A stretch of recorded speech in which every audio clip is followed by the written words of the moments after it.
오늘 말씀 제목 교회의 청사진이란 제목으로 하나님의 은혜를 나누도록 하겠습니다. 여러분 혹시 31,676이라는 숫자에 대해서 알고 계십니까? 2015년 연말이 되고 각 교회에서 각 교단별로 교회의 숫자를 파악한 결과입니다.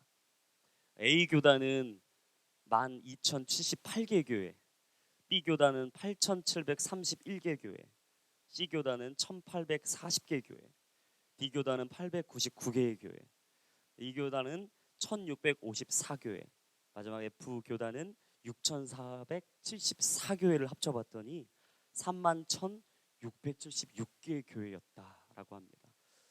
이 조사가 지금 대중적으로 알려진 교단에 제한되었기 때문에 알려지지 않은 교단까지 다 합치면 아마 한 5만여 개의 교회가 될 거다라고 이야기를 하죠.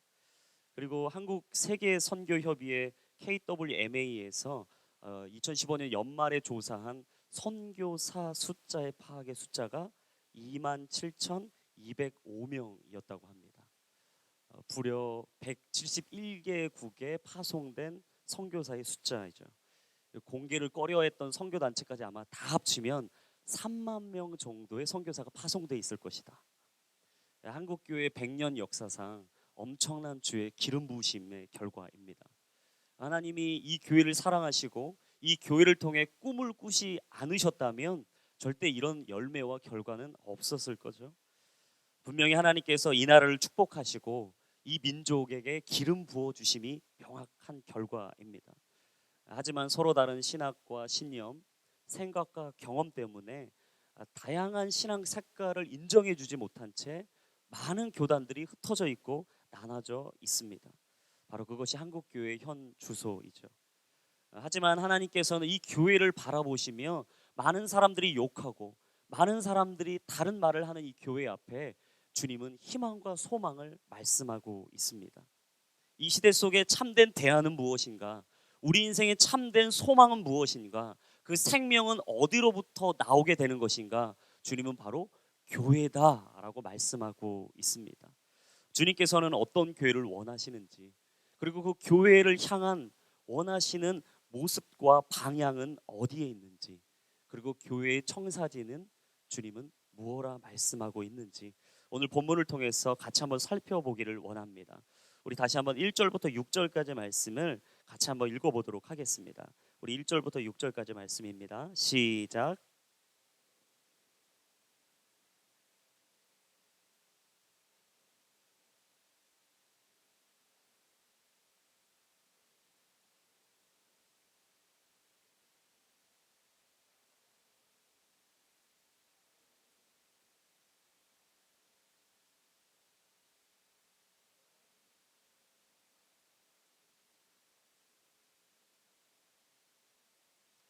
주도 하나요, 믿음도 하나요, 세례도 하나요.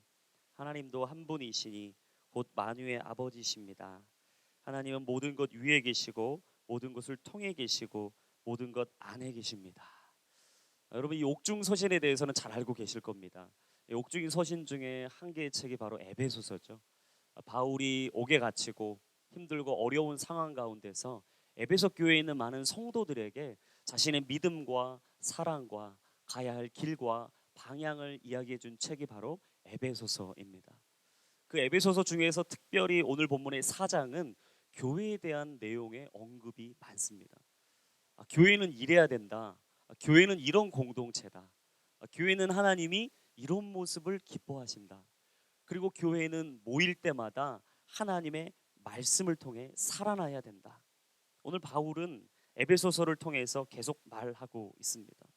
예수님께서 이 땅에 오시고 공생의 사역을 마치신 후에 부활하셨죠. 주님의 살아나심과 부활하심, 그리고 이 땅에 다시 오실 것을 믿는 사람들이 바로 믿음의 사람들, 교회 공동체로 모인 우리들입니다. 주님은 사도행전 2장과 4장을 통해서 이 교회 공동체의 모습을 보여주셨습니다. 그러니까 교회란 이래야 된다. 믿는 사람들이 모일 때는 이런 모습이 있어야 된다. 그리고 이런 모습을 통해서 우리는 교회로 이루어져 가는 것이다. 그 2장과 4장에서 나왔던 내용이죠. 한 마음 한 뜻이 돼야 하고 가진 것을 기꺼이 나눠야 하고 서로의 물건을 통용해야 하고 마음을 같이하여서 성전에 모이기를 힘써야 하고 떡을 떼고 하나님을 찬미하고 서로의 나의 나됨은 오직 주의 은혜라고 고백하며 서로 하나님의 살아계심을 선포하는 것, 바로 그것이 하나님의 교회다라고 말씀하셨죠. 참으로 놀라운 역사였습니다. 왜냐하면 살아온 게 전혀 다르고 배운 것이 전혀 다르고 알고 있는 것이 전혀 다르고 좋아하는 기호도 다르고 사랑하는 스타일도 다르고 말하는 방법도 다르고 서로 대화하고 관계 맺는 것이 전혀 다른데도 불구하고 서로 하나가 될 수 있다는 것. 여러분, 이것은 정말 큰 놀라운 축복입니다. 그리고 놀라운 하나님의 역사라고 말할 수밖에 없는 거죠. 교회, 놀랍고 귀하고 위대한 그 이름, 아름답고 사랑스러운 그 이름, 바로 그 이름이 교회다라고 오늘 주님이 말씀하고 있는 겁니다. 그러면서 오늘 본문의 1절 말씀에 이렇게 이야기합니다. 그러므로 주를 위해 갇힌 몸인 나는 여러분에게 권면합니다. 여러분은 부르심을 받았으니 그 부르심에 합당하게 사십시오. 여러분, 우리 한 사람 한 사람이 다 주의 부르심을 받았다라고 말하고 있는 거예요. 어느 한 사람도 거저 온 게 아니라 하나님의 부르심으로 왔다라는 거죠. 어떤 사람도 이 땅에 태어날 때 거저 태어난 사람이 없다라는 것입니다. 그 부르심 앞에 우리는 어떻게 한 몸, 연합과 일치를 이룰 수 있을까? 저는 오늘 이 시대를 살아가는 이 시대를 이야기하며 두 가지를 보길 원합니다. 첫 번째는 속도를 중요하게 여기는 시대 가운데 한번 우리의 삶의 교회를 보았으면 좋겠습니다. 여러분, 외국인들이 한국말 제일 빨리 배우는 게 뭔지 아십니까? 빨리빨리, 빨리빨리. 그러니까 누구를 만나도 빨리빨리. 왜냐하면 이 시대가 빠른 걸 원하거든요. 얼마나 속도를 좋아하는지 광복 이래 우리나라가 세계의 중심이 되는데 참으로 짧은 시간 안에 한강의 기적을 이루었습니다. 정말 세계가 우리나라를 보고 다 놀라죠. 많은 분들의 땀과 눈물과 헌신과 수고를 통해서 여기까지 왔습니다. 아마 우리 조상 먼저 걸어가신 우리 믿음의 선진들의 헌신과 수고가 아니었다면 저희는 한강의 기적을 이루지 못했을 거예요. 좀 더 나은 삶, 좀 더 행복한 삶, 책임감 있게 자신의 자리를 지켜주셨던 그분들의 헌신이 아니었다면, 그 속도가 아니었다면, 그 죽음을 향한 마음이 아니었다면 아마 여기까지 우리는 오지 못했을 거예요. 겸손과 온유를 이야기한다는 것은 사치처럼 여겨졌던 시대, 오래 참음과 사랑을 논하기에는 너무나 메말라버린 사회의 현실, 그 현실 앞에 우리는 언제부터인가 속도를 말하는 것이 당연한 것처럼, 속도가 빠른 것이 맞는 것처럼, 속도가 더디되고 느리고 많은 것을 돌아보고 주변을 살피면 꼭 틀린 것처럼 우리는 그렇게 인생을 살아가고 있습니다. 제가 한 가지 간증을 하겠습니다. 제가 한 2달 전쯤이었던 것 같아요. 열심히 차를 몰고 가다가 집에 이제 파킹을 해놓고 다음날 새벽 기도를 가려고 나왔어요. 근데 이상하게 바퀴 한쪽이, 앞쪽에 왼쪽 바퀴가 바람이 쑥 빠져 있는 거예요. 그래서 이제 바퀴에 바람이 빠졌다면 분명히 타이어에 펑크가 났다라는 걸 직감하고 제가 이제 못을 찾기 시작한 거야. 분명히 못이 박혔을 거다. 못을 막 찾는데 도저히 육안으로 살필 수가 없는 거예요. 그래서 우선은 새벽 기도는 가야 되니까 빨리 몰아서 이제 갔습니다. 갔다 왔는데 타이어에 좀 바람이 있었는데 이상하게 바람이 다 빠져버린 거예요. 그래서 더 이상은 이제 주행을 할 수 없다 판단해서 앞에 있는 카센터로 갔습니다. 카센터 가서 타이어가 이게 바람이 다 빠졌는데 이상하게 못이 보이지 않는다. 뭔가 박혀서 이게 바람이 빠졌을 것 같은데 좀 찾아주십시오라고 했더니 이분이 열심히 찾는 거예요. 근데 5분이 돼도 못 찾는 거예요. 이 증거를 못 찾는 겁니다. 이게 원인을 알아야 고칠 수 있는데 이 수술할 방법을 못 찾고 있는 거죠. 열심히 찾고 계신데 두 번째 방법을 해놓은 게 이제 거품을 뿌리시더라고요.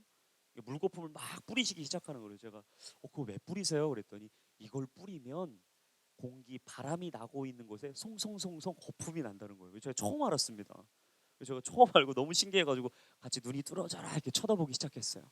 타이어를 막 살피면서 바퀴를 돌리기 시작합니다. 이상하게 이 지면 땅을 닿는 곳에 타이어가 펑크가 나 있을 줄 알았는데 묘하게 타이어 옆면에 이 스크래치 상처가 나 있더라고요. 뭔가 부닥친 건지 몰라도 이게 찢어져 있는 부분이 발견됐습니다. 그래서 저희가 그걸 딱 찾고 나서 와우, 이제 드디어 타이어를 고칠 수 있겠구나. 그래서 저는 당연히 5천 원을 생각했어요. 왜냐면 제가 예전에 5천 원 주고 타이어를 이게 땜빵한 적이 있었거든요. 죄송합니다. 이게 타이어를 고친 적이 있었거든요. 그래서 5천 원 정도 달라고 하겠지라고 생각했는데 갑자기 이분의 한마디에 제 마음이 무너져 내렸습니다. 저한테 그러는 거예요. 아, 손님, 이거는 타이어 이거 떼울 수 없습니다. 왜못 떼어요? 5천 원이면 되는 거 아니에요? 그랬더니 안 된다는 거예요. 타이어 교체하셔야 된다는 거죠.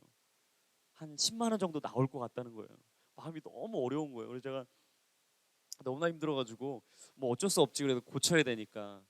근데 놀라운 사실은 그때가 이제 마무리되고 제가 그 다음 날 타이어를 교체하러 갔기 때문에 토요일이었어요.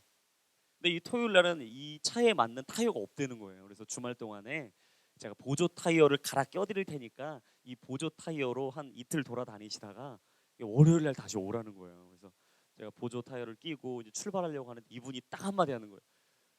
이 보조 타이어는 80km 이상을 달려서는 안 된다는 거죠. 이 80km 이상을 주행하시면 타이어에 펑크가 날 수 있다는 거예요. 근데 제가 속도를 내는 걸 상당히 좋아하는 스타일이거든요. 그래서 주행을 하면 기본 속도는 100km 이상을 달리는 게 스타일인데 80km를 맥시멈으로 달리라고 하니까 두 가지 생각이 들었습니다. 첫 번째는 이제 이틀 동안 상당히 불편하겠다. 두 번째는 약속 시간보다 훨씬 더 빨리 나가지 않으면 내가 그 약속에 늦겠구나. 이게 두 가지 마음이 딱 들더라고요. 그래서 열심히 이제 주행을 하고 이틀 동안 주행을 하기 시작했습니다. 근데 제가 한 100km 이상을 늘 달리고 항상 스케줄과 약속에 늦지 않으려고 조금은 빠른 속도의 속도감과 스릴을 느끼면서 주행을 했던 사람인데 80km 이하로 주행하기 시작하니까 이전에 보지 못했던 게 보이더라고요. 이상하게 제가 예전에 같이 갔던 길이고 늘 갔던 길이고 늘 보았던 길이었습니다. 근데 이전에는 보지 못했던 게 보이더라고요. 제가 100km 속도로 갈 때는 거기 있던 가게가 안 보였어요. 여기에 커피숍이 있네. 제가 처음 알았어요. 똑같은 길을 가는데 그 맛집이 내가 들었던 곳이 여기였구나. 처음 알았어요. 내가 오는 길 가운데 교회가 정말 많더라고요. 십자가가 얼마나 많은지 그전에는 보지 못했는데 내가 이 속도를 줄이니까 주변을 살피니까 내 삶에 놓여진 것을 찬찬히 보기 시작하니까 이전에 보지 못했고 느끼지 못했고 알지 못했던 것들을 알게 되더라고요. 그때 제가 깨달았어요. 아, 내가 속도를 내는 게 답이 아니구나. 내가 빨리 간다고 해서 내 삶에 유익이 있는 건 아니구나.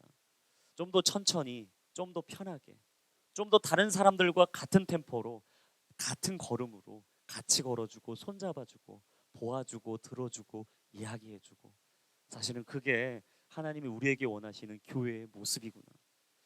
그래서 제가 그 이틀 동안에 정말 많은 걸 봤어요. 하늘이 푸르른 걸 보았고요.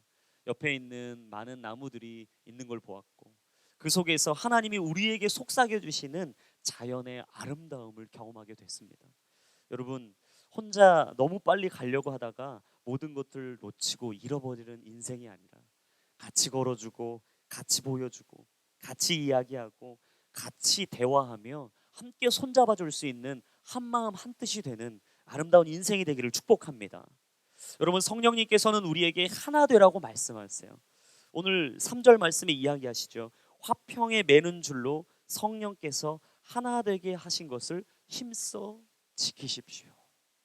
성령께서는 우리에게 하나 되라고 말씀하세요. 놀라운 사실은 하나 되게 하는 것은 힘써 지키는 것입니다. 그냥 하나 되지 않는다는 거죠. 거저 하나 되지 않는다는 거죠. 우리 순이, 우리 그룹이 그냥 하나 될 수 없는다는 거죠. 우리 교회가 서로 다 다르게 모였는데 그냥 하나 될 수 없다라는 거예요. 힘써 지켜야 된다. 힘을 쏟아야 된다는 겁니다. 집중해야 된다는 거죠. 서로 사랑을 이야기해주고 서로에게 있었던 많은 것들을 들어줄 수 있는 여유가 있을 때 진정한 교회의 하나됨의 역사가 일어날 수 있다라고 주님은 말씀하고 있습니다. 두 번째, 이 시대는 어떤 시대인가? 바로 경쟁을 요구하는 시대이다. 여러분들은 벌써 한 주 동안에 치열한 삶의 한복판에 살다가 오신 거예요. 지치고 힘들고 여러 가지 이야기 듣고 사람들의 헐벗고 굶주린 모습 다 보고 있다가 여러분들이 이곳에 나온 거죠. 얼마나 힘들고 지쳤는지 우리가 이곳에 나와서 의자가 너무 편하시니까 그냥 머리만 대면 졸음이 오는 거예요, 여러분. 할렐루야. 우리 옆에 있는 분들에게 우리 힘과 격려 응원하는 마음으로 하나님이 우리와 함께 하십니다. 한번 축복하겠습니다. 네, 한 번 더 축복할 때 하나님께서 당신을 사랑하십니다. 여러분, 약한 자가 강한 자에게 질 수밖에 없는 약육강식의 이 사회 구조, 약하면 끝없이 눌리고 짓밟히는 이 사회 구조, 서로 밟고 일어서야만 내가 그래야만 승리하고 이길 수 있다라고 말하는 이 사회의 현실 앞에 우리 날마다 발버둥 치고 나의 힘을 쏟으며 나의 모든 것을 드리고 있는지도 모릅니다. 하지만 하나님은 이런 사회 구조 속에서도 교회만큼은 온전한 하나가 돼야 한다고 우리에게 말씀하고 있습니다. 그 말씀이 요한복음 17장 21절 말씀에 나와 있습니다. 우리 같이 한번 요한복음 17장 21절 말씀 같이 한번 읽어보겠습니다. 시작.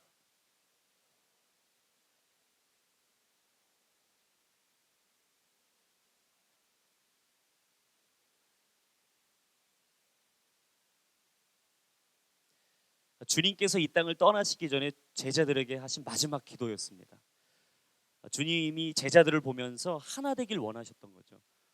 각자의 개성도 다르고 생각도 다르고 자기가 느끼고 알아왔던 것도 다 알아왔던 제자들을 보시면서 한숨이 셔지는 거예요. 왜냐하면 내가 곧 떠나면 이들이 도대체 어떻게 될까? 제발 얘네들이 하나가 됐으면 좋겠다. 제발 이들이 같은 생각, 같은 마음, 같은 곳을 볼 수 있는 귀한 여유가 있었으면 좋겠다. 주님 마음에 그 마음이 들으셨던 거죠. 그래서 주님께서 이 제자들을 향해서 그토록 하나하나 연합을 이야기하셨던 겁니다. 사랑하는 여러분, 예수님을 바라보고 있다면 싸울 수가 없어요.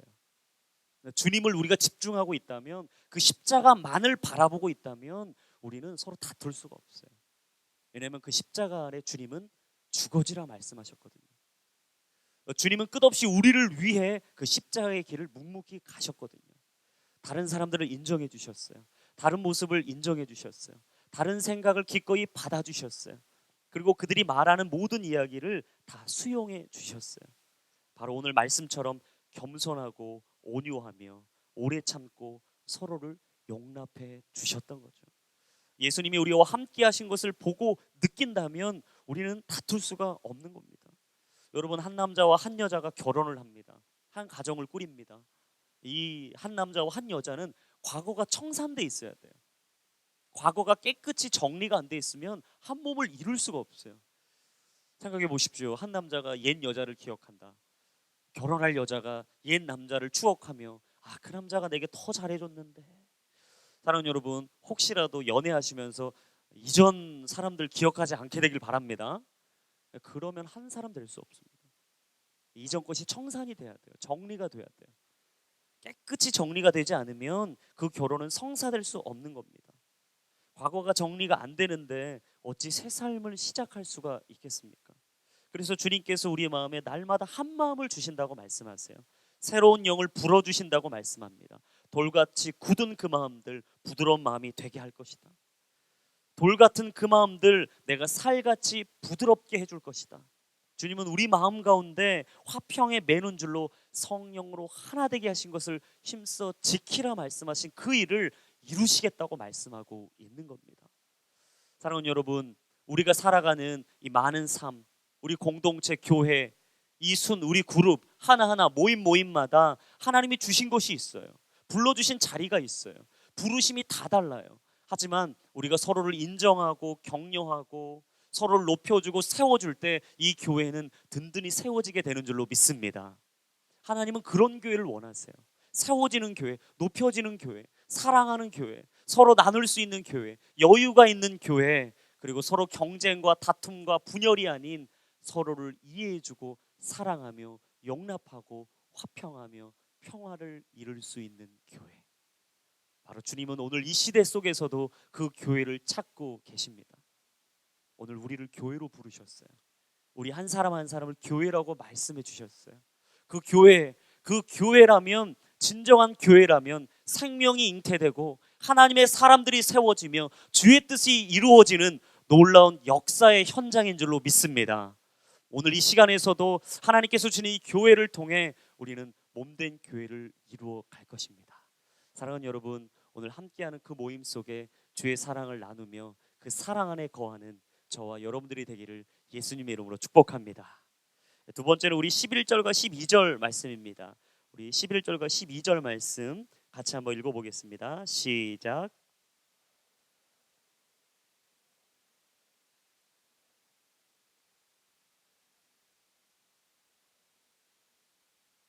이는 성도들을 섬기는 일을 준비하게 하며 그리스도의 몸을 세우려는 것입니다. 여러분, 하나님께서 우리를 태초에 창조하시고 만드시고 이 땅에 보내실 때 누구나 미션과 사명을 주셨습니다. 어느 누구도 그냥 이 땅에 온 사람이 없어요. 그러니까 어떤 사람 한 사람 한 사람 너무나 소중하고 귀한 거죠. 왜냐하면 하나님이 만드시고 이 땅에 보내실 때 주신 아름다운 사명이 있기 때문입니다. 제가 살다 보니까 참 은사가 제각기 다 다르더라고요. 어떤 사람은 음악을 잘해요. 그래서 그 사람이 있는 곳에는 날마다 노래가 끊이지 않는 거죠. 어떤 분은 미술을 잘 그리세요. 그래서 인사이트가 있고 사랑이 막 샘솟음치면 그 그림을 막 그리시더라고요. 어떤 분은 운동을 잘하세요. 그래서 자신이 갖고 있는 이 열정과 이 열기를 그냥 숨길 수가 없어서 열심히 하나님을 위해서 또 열심히 운동을 하죠. 어떤 분이 요리를 잘해요. 요리를 잘하니까 모이는 곳마다 음식을 해주니까 그 모임이 너무 풍성한 거예요. 왜냐하면 사람은 먹어야 행복해지거든요. 먹어야 마음이 열리거든요. 어떤 분은 말을 잘해요. 말을 잘하다 보니까 꼭 앞에 나와서 말하는 거에서 어떻게 그렇게 잘하는지 멋지게 말을 하죠. 어떤 분은 듣는 걸 잘합니다. 아무리 많은 사람들이 이야기하고 기도 제목 좀 나눠주고 얘기 좀 해달라고 해도 아니에요. 나는 듣는 게 좋대요. 잘 들어주는 사람들. 여러분, 우린 그렇게 다 다른 은사와 달란트를 가지고 태어났습니다. 아마 여기 앉아 계신 많은 분들도 지금 각자 자신의 은사와 달란트가 뭔지를 지금 한번 체크해 보실 수 있을 거예요. 어떤 사람은 듣는 거 잘하고, 어떤 사람은 말하는 거 잘하고, 어떤 사람은 다른 사람들에게 정말 주는 게 기뻐서 나누는 것이 은사인 사람도 있습니다. 우리에게 여러 가지 은사와 달란트를 주신 것은 서로의 부족함을 채우라고 주신 것이죠. 서로의 부족함을 채워주며 서로를 높여주고 격려하고 칭찬하고 아름다운 교회를 이루라고 주님이 주신 겁니다. 하지만 사람들은 끝없이 다른 것 때문에 힘들어해요. 주님은 분명히 다르게 주신 것을 세우라고 주시고 하나 되라고 주셨는데 사람들은 다르기 때문에 힘들다고 말합니다. 내게 없는 것 때문에 아프다고 이야기해요. 왜 다른 사람은 있는데 나는 없냐는 거죠. 저 사람은 저렇게 잘하는데 왜 난 못하냐는 거예요. 저 사람은 세상에서 멋지게 살아가는데 왜 나는 이렇게 살아갈 수밖에 없냐라고 자신의 삶을 한탄하고 있는 것이죠. 하지만 사명으로 모인 교회를 보며 안타까워하는 마음을 가지고 있었던 많은 사람들의 그 인생 속에 주님은 우리에게 말합니다. 내가 너에게 준 것은 교회가 교회다워지기 위하여 준 것이다. 미국의 마크 트웨인이라는 미국 작가가 있습니다. 이 작가가 많은 미국에 있는 교단의 모습을 보고 그 교회 모습 속에 너무 안타까워서 이 책에서 이렇게 묘사한 부분이 있어요. 이 작가가 이렇게 이야기하더라고요. 한 우리의 개와 고양이를 가두었다. 이 개와 고양이는 전혀 하나 될 수 없잖아요. 서로 쫓기고 물리고 물리는 관계지 않습니까? 놀라운 사실은 한 달이 지나고 났더니 개와 고양이가 친해지더라고요. 너무 신기해서 이제는 새와 염소와 돼지와 한 우리에 또 집어넣었다. 그랬더니 이들이 일주일도 안 돼서 서로 친해져서 서로를 위해서 그 우리에서 살아가더라. 근데 마지막 침례교인과 감리교인과 장로교인을 우리에 집어넣었다. 그랬더니 들어가는 순간부터 서로 맞다고 이야기하더라. 세례인지 침례인지 도대체가 물러주는 건지 퐁당 빠져야 되는 건지 서로 들어가는 순간부터 싸우더니 우리에 나오는 그 순간까지 싸우고 있더라. 도대체 하나가 될 수 없다. 여러분, 이게 정말 웃고 지나갈 이야기지만 어떻게 보면 너무나 아프고 힘든 이야기죠. 나의 관점으로만 보면 나만 정상인 거예요. 나만 맞는 거예요. 내 길이 맞는 거예요. 내가 옳은 거예요. 다른 사람들 말은 다 틀린 거예요. 근데 하나님의 관점에서 상대방을 바라보기 시작하면 그 사람도 맞는 거예요. 그 모습이 아름다운 거예요. 주님이 주신 거예요. 주님이 주신 것이라면 모든 것이 보배롭고 귀하고 아름다운 것이죠. 싸움 중에 화해할 수 없는 싸움이 여러분 뭔지 아십니까? 하나님이 응답해 주셨다라는 싸움이에요.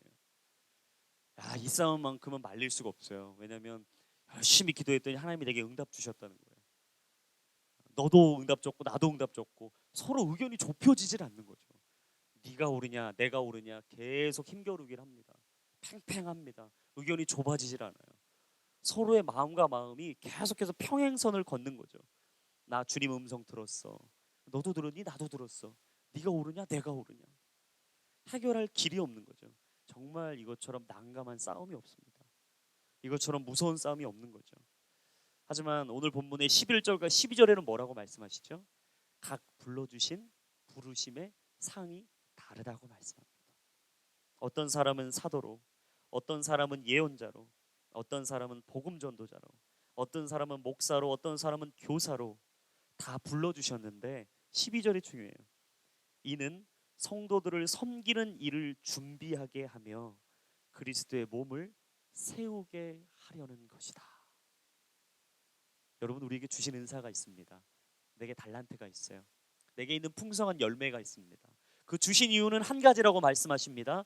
그 성도들을 위하여 주신 것이고 그리스도의 몸을 세우는 곳에 쓰임받게 하기 위하여 주신 것이다.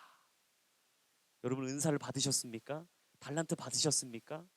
하늘의 신령한 은사가 임했습니까? 그 은사를 통해 교회가 세워지는 데 사용하시기를 예수님의 이름으로 축복합니다. 주님은 그렇게 주신 거예요. 그렇게 세우라고 주신 거예요. 높이라고 주신 거예요. 교회가 교회답게 되라고 주신 거예요. 그래서 요한복음 13장 34절과 35절 말씀에 주님이 이렇게 말씀하십니다. 같이 한번 읽겠습니다. 시작.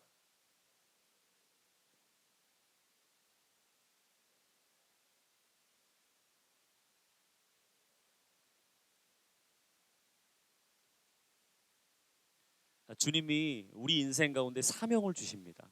비전을 주세요. 근데 주님은 계명과 비전과 사명 전에 무엇을 주시는가? 바로 하나님의 약속, 언약을 주십니다. 주님이 오늘 제자들에게 말씀하셨어요. 내가 너희에게 새 계명을 준다. 이전에 없었던 계명이다. 그 계명은 무엇인가? 너희가 서로 사랑해야 된다. 어떻게 사랑하라고요? 내가 너를 사랑한 것처럼. 여러분, 사명을 쫓으시다가 속도를 따라가시다가 그 방향이 어디로 가는지도 모른 채 여러분들의 인생을 그냥 그렇게 살아가지 마십시오. 하나님이 우리에게 주신 이 아름다움의 인생, 바로 그 사랑의 은혜는 무엇인가? 바로 서로를 사랑하라고 주신 사랑이에요. 주님께서 우리에게 주신 새 계명은 바로 주님께서 우리를 사랑해 주신 것처럼 서로 사랑하라고 주신 계명이었습니다. 주님께서 우리에게 빌립보서 2장 말씀에는 그리스도 예수의 마음을 품어라. 너희들의 인생에 어떤 마음을 품어야 하는가? 예수의 마음을 품어라. 예수의 사랑을 담아라. 예수 그 십자가만을 바라보아라. 그럴 때 너의 인생이 복되다. 너의 인생에 진정한 열매를 맺을 수 있다. 그리고 교회는 교회다워질 것이다. 주님이 그토록 아이 같은 우리 인생 가운데, 처절하고 슬퍼하며 아파하는 우리 인생 가운데 주님이 그렇게 말씀하셨어요. 서로 사랑하라고. 여러분, 예수님을 바라보면 내 본성대로 살 수 없습니다. 내가 십자가 붙잡고 있다면 내 욕심과 탐욕, 내 생각, 내 마음, 내 감정대로 살 수 없어요. 왜냐하면 주님이 주신 것을 주님께 드려야 할 사명이 있기 때문이죠. 주님께서는 오늘도 우리에게 말씀하십니다. 교회를 교회답게 이루어가라. 내가 너에게 세운 그 직분과 자리와 아름다움의 풍성한 은혜를 통해 너는 서로 사랑하는 직분을 감당해라. 오늘도 우리에게 주님이 말씀하신 이 부르심 앞에 우리가 믿음으로 반응하기를 축복합니다. 서로 사랑하십시오. 서로를 높여주십시오. 서로를 격려하십시오. 그 은혜 아래 서로를 더욱 깊이 품어주십시오. 그럴 때 주님께서 우리를 통해 교회가 교회답게 되는 놀라운 축복을 주실 줄로 믿습니다. 마지막은 우리 13절부터 16절까지의 말씀입니다. 우리 마지막 같이 한번 읽어보도록 하겠습니다. 시작.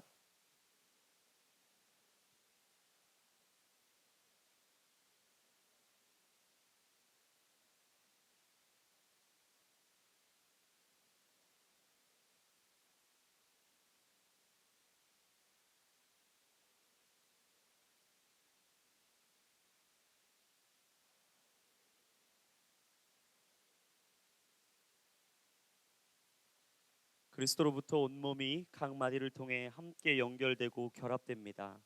각 지체가 맡은 분량대로 기능하는 것 가운데 그 몸을 자라게 하며 사랑 가운데 스스로를 세워갑니다. 아멘. 여러분, 이스라엘을 가면, 성지순례를 하면 예수님의 죽음을 기념하는 교회가 하나 있습니다. 그 교회 이름이 성묘교회입니다. 이 성묘교회는 성지순례, 이스라엘로 가는 사람들은 누구나 다 한 번씩 들리고 거치는 코스 중에 하나예요. 근데 이 성지순례, 이 성묘교회에 들리면 놀라운 광경을 보게 됩니다. 이 교회에 이 지분을 갖고 있는 게 세 파예요. kop트교회, 그리스 종교회, 시리아 교회. 이 세 개의 교회가 공동 지분을 가지고 있습니다. 이 공동 지분을 가지고 있다 보니까 이 안에서 예배를 어느 한 교회만 드리는 게 아니라 서로 각자 영역을 나눠서 예배를 드리고 있어요. 그러니까 성지순례를 딱 은혜 받고 주님의 그 죽으심, 그 걸어가신 그 길, 참 이게 은혜가 되고 막 감동하여서 그곳을 딱 갔는데 가자마자 너무 충격을 쌓이는 거죠. 뭐냐면 서로 예배가 막 잘 되는 걸 보여주려고 서로 시끄럽게 막 예배를 드리고 있는 거예요. 한쪽에서는 땡땡 막 종을 치면서 막 하고 있고, 한쪽에서는 향을 피면서 냄새를 주면서 막 예배를 드리고, 그 따로따로 예배를 드린 모습 가운데 성지순례를 갔던 많은 사람들이 은혜 받으러 갔다가 충격을 받아서 돌아온다. 제가 이 이야기와 이 경험을 하고 나서 너무나 놀랐습니다. 어찌 보면 해프닝이죠. 어찌 보면 그냥 있을 수 있는 일로 넘어갈 수 있는 거죠. 하지만 우리에게는 너무나 아프고 슬픈 현실이 아닌가 생각됩니다. 주님께서 13절 말씀에 이렇게 말씀하셨어요. 하나님의 아들을 믿는 것과 아는 지식의 하나가 되라. 과연 우리는 무엇을 믿고 있는가? 우리는 무엇을 바라보고 있는가? 나는 무엇을 쫓아가고 있는가? 나는 무엇을 향해 가고 있는가? 우리는 어찌 보면 위기 의식을 느끼지 못하는 영적인 병이 들었는지도 모릅니다. 영적으로 너무 무뎌져 버린지도 모르죠. 안주하고 여기까지 잘 왔다고, 이 정도면 나 믿음 생활 잘하고 있다고, 여기까지면 말씀 많이 본 것 같다고, 기도 이 정도 꽤 했다고, 예배 일주일에 한 번이면 충분하다고, 아마 언제부터인가 나의 영적인 안일함 속에 그냥 살아가고 있는지도 모릅니다. 영적인 배고픔, 목마름, 그 간절한 주님을 향한 사랑을 잊어버린 채 우리는 그렇게 하루하루 그냥 살아가고 있는지도 모르죠. 하지만 주님은 오늘 우리에게 선한 싸움을 싸워야 한다고 말씀하고 있습니다. 디모데전서 6장 12절 말씀에 믿음의 선한 싸움을 싸워라, 영원한 생명을 붙들어라, 그대는 이것을 위해 부르심을 받았고 또 많은 증인들 앞에서 선한 고백을 했다. 주님이 우리를 부르셨는데 그 부르신 가운데 영적인 싸움이 있어야 된다는 거예요. 선한 싸움이 있어야 된다는 거예요. 끝없는 목마름이 있어야 된다는 거죠. 끝없이 하나님을 향해 달려가고자 하는 열정이 있어야 된다고 주님 말씀하고 있는 거죠. 언제부턴가 교회는 생명을 잃어가고 영향력을 잃어가고 대중 속에, 무리 속에 하나인 것처럼 살아가는 믿음의 사람들 속에 묻혀버리고 있습니다. 여러분, 무리로 살아가는 건 편해요. 누군가와 함께 휩쓸려 사는 거 편합니다. 하지만 주님이 찾으시는 한 사람으로 살아가는 건 참 어려워요. 왜냐면 튀거든요. 이상하게 그냥 그렇게 무난하게 가고 대충 다 사는 것처럼 살면 편한데 이상하게 튀거든요. 사람들이 계속 보이니까 지적하는 거죠. 너 그러지 말아라. 너 그렇게 하면 안 된다. 그 정도면 됐다. 적당히 해라. 교회 그만 해라. 근데 주님은 오늘 우리에게 말씀하셨어요. 그리스도의 장성한 분량에까지 이루어야 된다. 그리스도에까지 자라가야 된다. 주님을 닮아가야 된다. 끝없이 주님을 따라가야 된다. 그 교회의 모습을 회복해야 된다. 바로 그 교회가 너다. 주님이 우리에게 말씀하신 거죠. 저는 이 나라가 너무 좋습니다. 대한민국이 사랑스럽습니다. 그리고 이 교회에 5만여 교회가 있고 3만여 명의 정말 많은 주에 선교사님들을 주신 것 전 축복이라고 생각합니다. 근데 OECD 국가 중에 자살률이 1위인 나라, OECD 국가 중에 이혼율이 1위인 나라. 언제부터인가 이 불명예가 우리의 이름이 되었습니다. 그토록 생명이 중요하고 생명의 소중함을 이야기하라 주님 말씀하셨는데 OECD 국가 중에 낙태율이 1위예요. 왜 우리는 이전에 영광스러웠던 교회와 영광스러웠던 그 영광의 이름을 잊어버리고 묻어버린 채 아파하고 슬퍼하는 이 시대 앞에 대안을 줄 수 없고 소망이 되지 못하는 교회가 되었는가? 서로의 다름을 인정해 주지 못하고 서로의 삶을 바라봐 주지 못하고 서로가 서로에게 있는 그 부르심의 상을 인정해 주지 못한 채 왜 우리는 나만 옳다고 이야기하고 있나?